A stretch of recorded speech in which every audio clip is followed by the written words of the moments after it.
Welcome back to another episode of EOS. It's 1090 Jake. When I'm rocking with y'all rocking with me. And for What's going on, yo? We back at it again with another video. Make sure you like, comment, and subscribe. Let's not waste no time and get right into it. this video, let's get right into it. When it comes to killer rappers, a few names may come to mind. But just outside of Houston, Texas, a new killer would emerge into the spotlight with a smile. A reign of terror. Now, documented gang leader Christian Cavazos will spend life in prison. He killed 5 people in 4 months and pled guilty to it. A judge sentenced him today after prosecutors showed some of these murders were captured on video. When Cavazos drove by with other gang members shooting. Dozens and dozens of rounds. Gang, we gon' come to the shoot, let 100 out. Nigga playing, get popped in his forehead. All that folks on the drink, get a whole day. Spin the block, then we left about 4 days. Shamil McGowan's son Ryan was shot in his car in September 2019. He kept hunting my son down like an animal. What's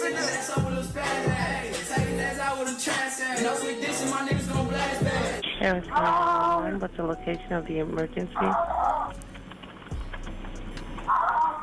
If on my side, my clip twitching. These niggas gon' stop clip switching. These niggas switch clips every week. We don't do no skipping, hit every street. How can I help you? There is a lot of gunfire going on outside. Okay, how many shots have you heard? How many shots have we heard? Probably 20. Okay. More than 20. You said what I did and I'm clapping the witness. Clap. Y'all niggas gonna be in this hole. Y'all niggas gonna be in this hole with me. Listen. Don't catch somebody, you gonna be in this hole with us, okay? Can you please let me talk? Hey, You are, bro. A rap beef would turn into a brutal killing spree, and in less than 4 months, a rival rapper was missing part of his skull, while 5 others were left dead. No one was Left spared. that boy with his top A missing. 22-year-old cameraman died before his camera hit the ground. Grandparents were gunned down outside of their house. Look at that. No one was spared. A 22-year-old cameraman died before his camera hit the ground. Sheesh. Grandparents were gunned down outside of their home, and the rapper's mother would even be arrested for allegedly using her old job to find her son's enemy's address so he could attack. The suburbs of Houston were being terrorized. That's why people say you gotta watch out for these youngins because, boy, they out here spazzing. They don't care about none of that. He said cameraman, old folks, using mama's jobs, all kind. Boy, the old heads not doing none of that. Like, and you in Texas? Oh yeah, it's legal out there. Feds were being called They in. tweaking. And in this video, we're going to be breaking down the murderous history of Texas rapper Guero 10k. Born in 2001, Christian Cavazos Jr. would grow up in the suburbs of Houston, primarily around Cypress and Jersey Village. With Mexican parents, he'd be nicknamed Guero, a Spanish term for someone with fair skin. He'd play football for Campbell Middle School, and early photos would show he came from a large, middle-class family.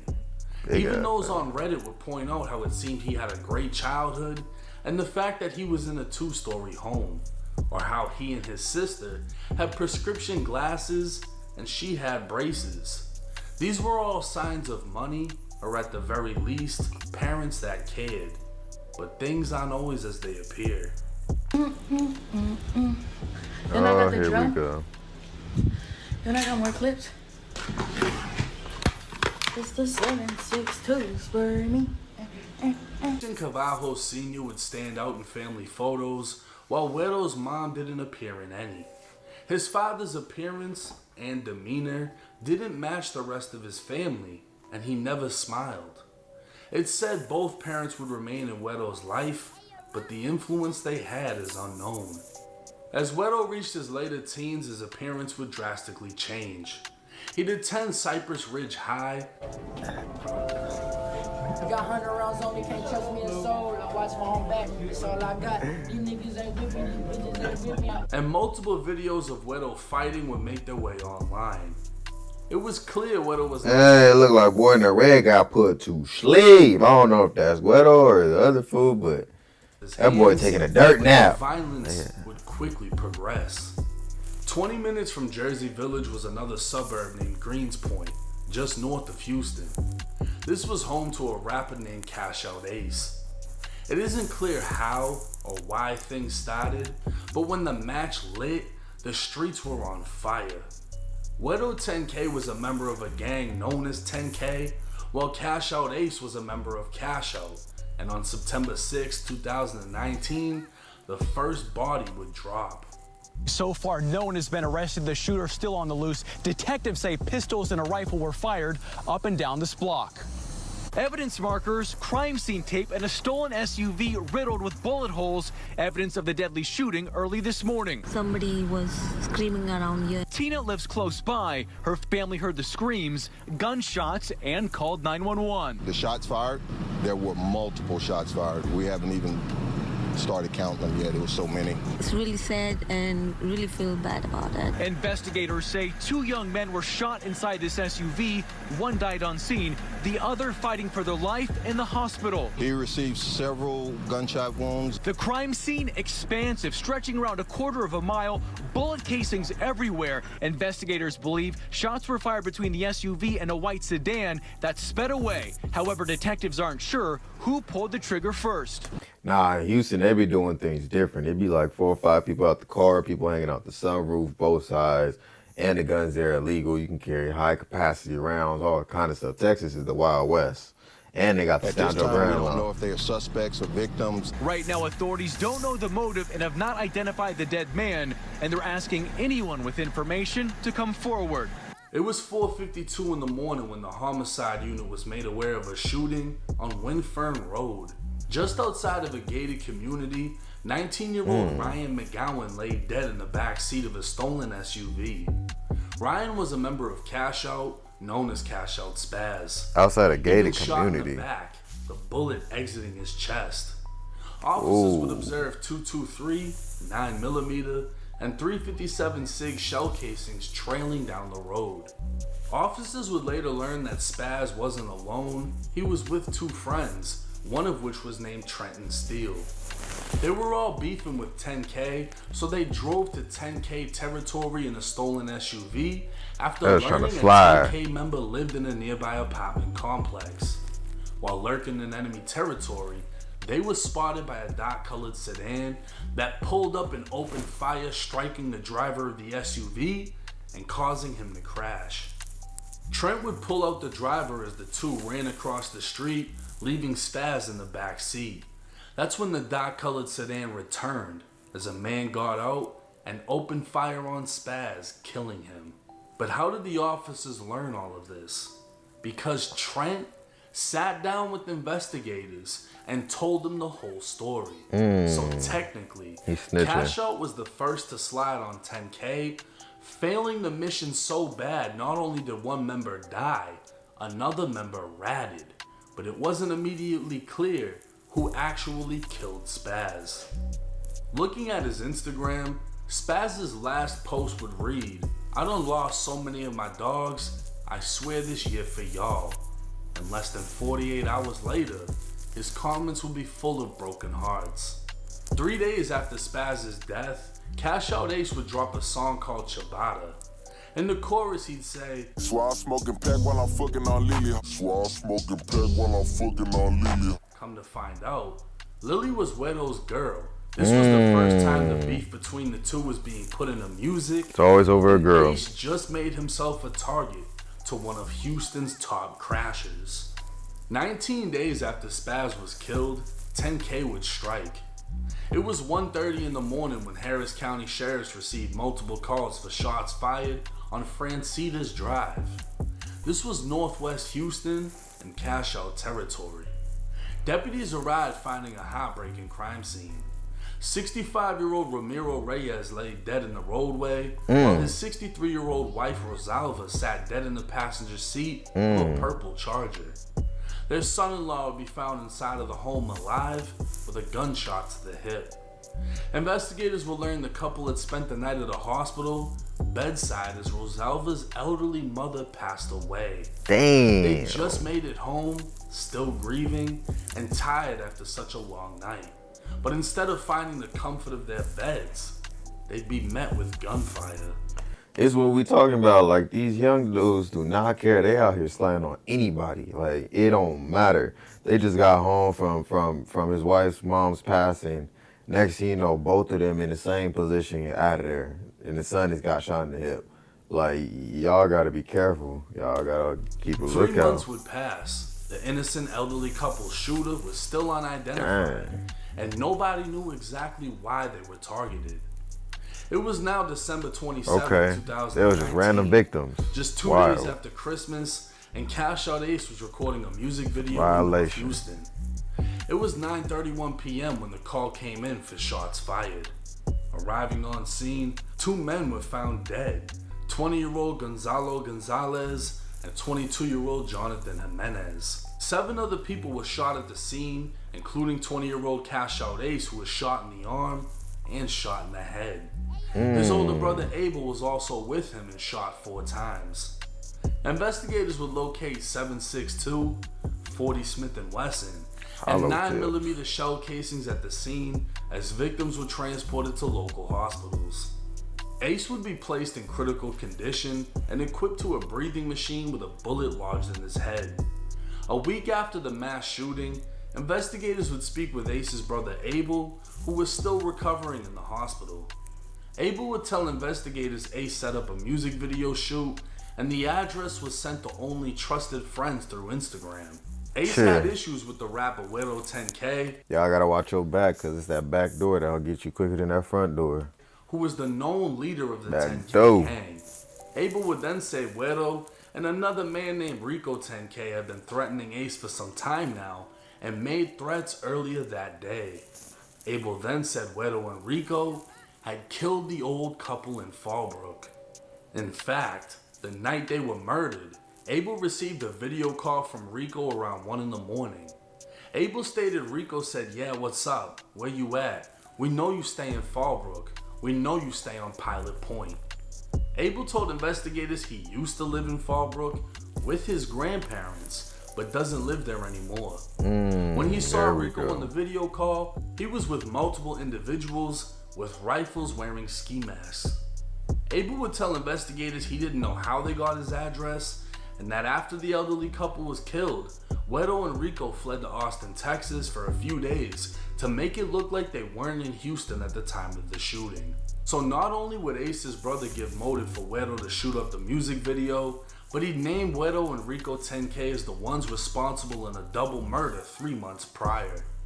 By now, 5 were dead, and investigators would piece it all together as they'd been investigating the 10k gang for 8 months, and witnesses were rushing to come forward. 7 months after Spaz was killed, a female friend of the victim met with investigators claiming Guero 10k and Rico 10k were responsible for killing him. But it wasn't just that. She'd provide details to the murder that hadn't been released to the public and was consistent with surveillance video that no one but investigators saw. In fact, she only knew about it because Guero and Rico called her on FaceTime, with Rico admitting that he was the driver and Guero saying he doubled back to get out of the vehicle and finish Spaz off. This was consistent with... That's the thing, like modern day people's crashing out bad. Cause how are you gonna slide on someone and then go back and tell some random girl or some girl what y'all just did play by play? And then fast forward, she over here telling the cops and you wonder why you got locked up. Like, come on now.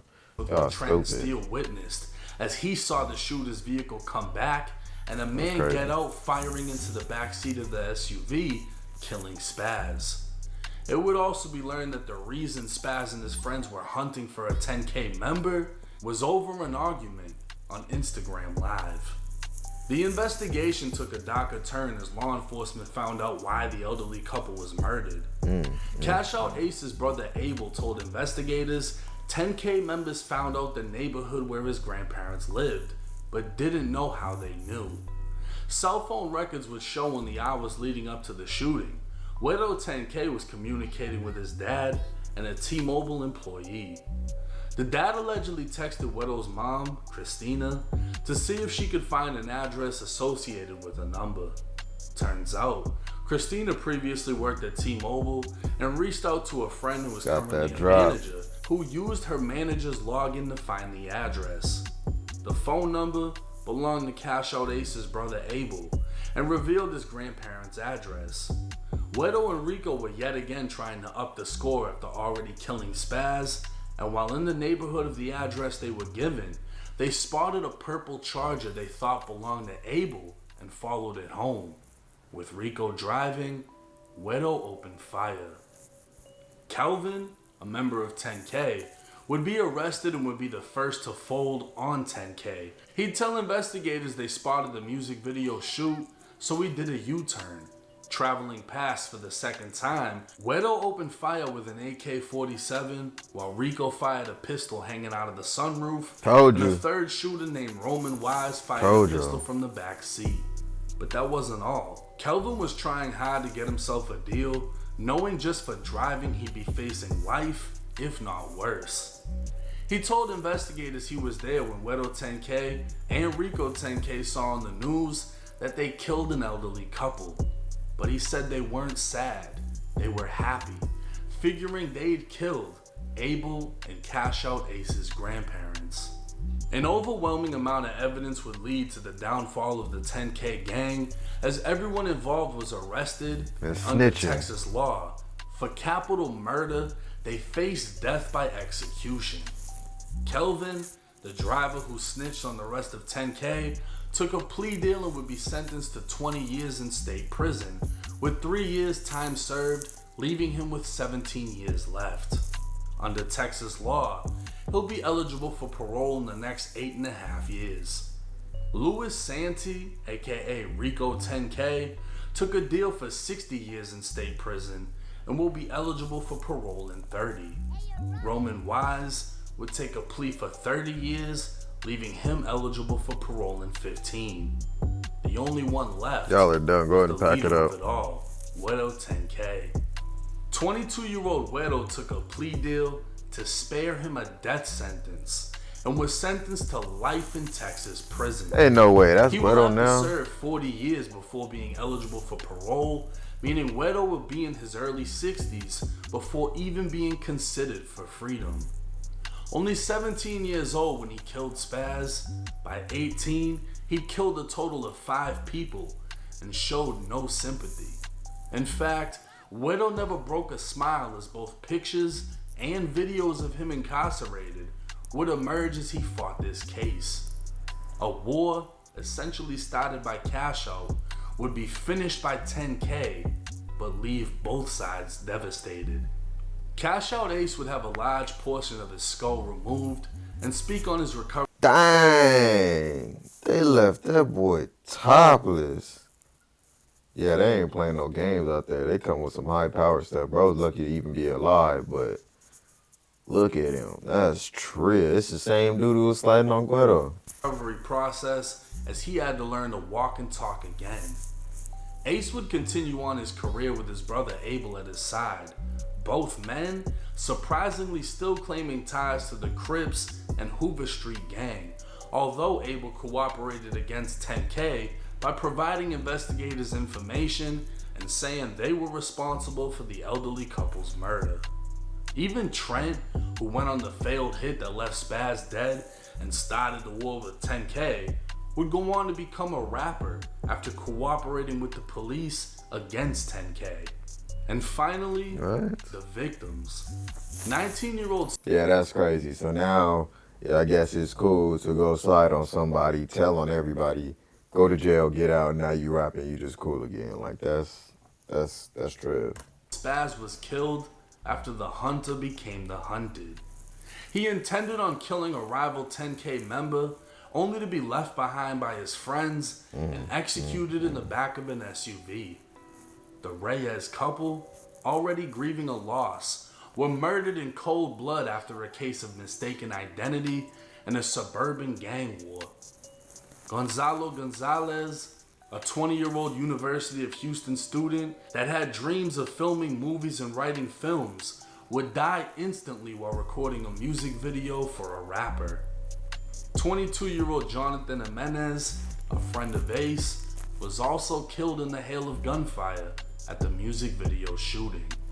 In the end, everyone took a loss. Nothing came out of this but pain, suffering, and a story that will hopefully grab the attention of someone living a similar lifestyle. A story that will open someone's eyes, giving them a glimpse at the road being followed. A road that leads to only prison or death. But hey, it's 1090 Jake. I'm rocking with y'all, y'all rocking with me. If y'all like this. Yeah, this video was kind of crazy. I'm not gonna lie. I heard about the Guero story some time back, but I didn't know it was going back and forth like this, and it was just lying on kind of anyone and everyone. Let me know what you guys think about this one down below. Let me know if there's any similar stories. Make sure you like, comment, subscribe, and I'll go ahead and catch you on the next one.